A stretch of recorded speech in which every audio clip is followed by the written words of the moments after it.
Hello, in this video I want to show you how to set up custom LED lamp notifications on the Doogee X97 Pro.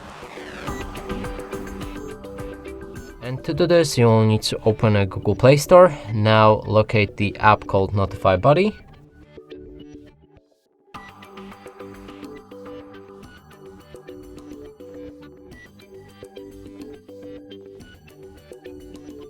And the last right here is battery optimization, which is optional to disable. I'm gonna leave it enabled. Now we can use the app. There's 4 different tabs: User, System, Active, and the Settings. In User you can select and allow any apps for a custom LED lamp notifications. In System you can do the same thing but with system bound apps. In Active there's all apps that we've just activated.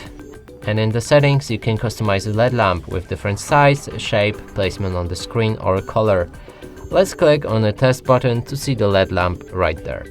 And that's it for this video. Hope you like it. Please consider subscribing to our channel, leave a like and a comment below.